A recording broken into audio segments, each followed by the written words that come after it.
What's going on, guys? Rhino here with Rhino's Stuff. The stuff I've got here on my desk is another back-to-school special. It's the KB-700 from Pakutu. It is a document camera. Let's open this thing up and see what it's like. Alright, looks like we got our manual here. Got our camera here. It has USB-A on this end, and it is permanently attached to the device. And we've also got the USB-A to USB-C adapter. Taking a look here at the undercarriage, we've got our LED ring, and yeah, it's one of those capacitive tap to turn on ones. It's got 3 different levels, low, medium, and bright. And on the top, we've got actual physical controls. We've got autofocus, we've got mirror, we've got flip, do it one way, do it the other way, because yeah, you can actually turn this several different ways. It's got that little knob right there, and it can be adjusted. And we've got our brightness buttons there, and I think I mentioned autofocus, but if not, there's the autofocus.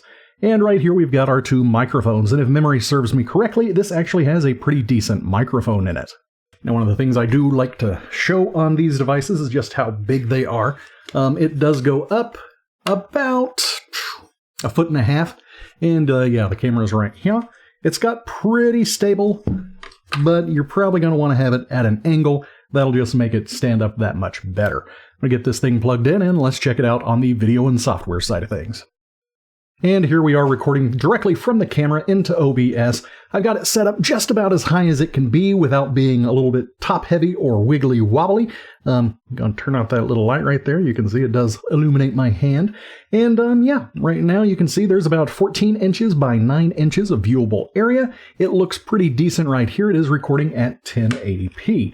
You can, of course, move in with this, and yeah, you can see it's a little bit blurry right now, but if I push autofocus, cleans it right up. So that's one of the nice things about this type of style is you can lift it and move it and kind of just put it all over the darn place, and it just stays there. I like that. That's a very nice touch. It's a lot better than the goosenecks in that regard. And of course, what kind of document camera video would it be if I didn't use the old pencil and give it the old writing test? So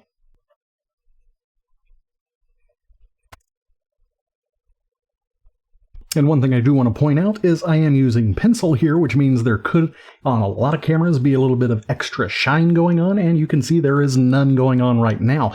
Now, I'm not sure if that's because I've got the little light on here. There, I turned it off, and yeah, you can see there's still no just exasperating shine going on, so that's great. Let's draw a little picture, shall we?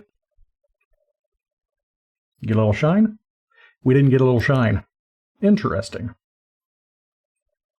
Alright, so that's the drawing experience and the writing experience here with the KB-700 from Pakutu. Let's talk about software. The KB-700 does not come with any software, so you gotta know where to look to find the best you can get. And you look at the Ipevo website for their visualizer software. Visualizer. And it works extremely well. Their software works with basically any document camera, and it's kind of my go-to for these budget-friendly document cameras that don't have any software that goes with them otherwise. And you can see it's got the full experience here. You got the camera going on here.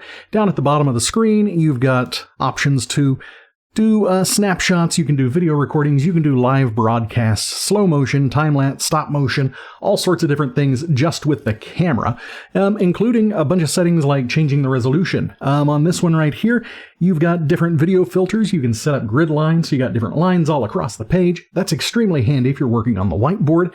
And of course, you can freeze the live image, which looks like that. And yeah, nothing's happening.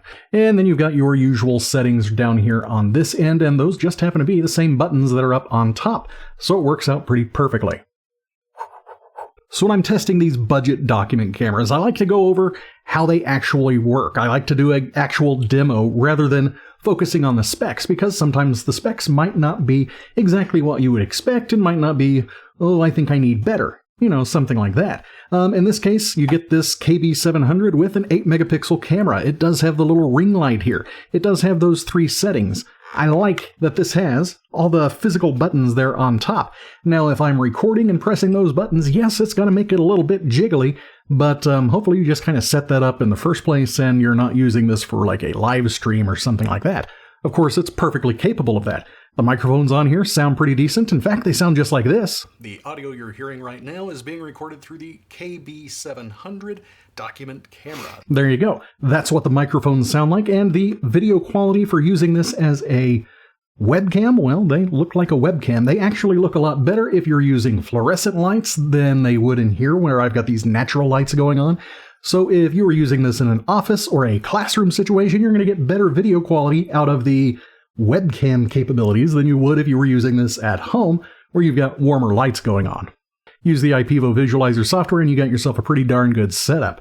If you want to have something where you can change all of the settings and make it look just like the best possible camera you can get, use OBS. And if you're going to be doing some streaming or remote learning or something like that, recording videos of how-to, and you're going to be working on your desk, you're probably going to be using OBS anyways, even if you're using it for streaming through Zoom or Skype or whatever. So yeah, you can get pretty darn good video quality and pretty darn good audio quality out of this KB-700. So $50, is it worth it? Yeah, I think it is. I will leave links down there in the description, and you guys can like, subscribe, and all that jazz, and I will see you all later. Bye!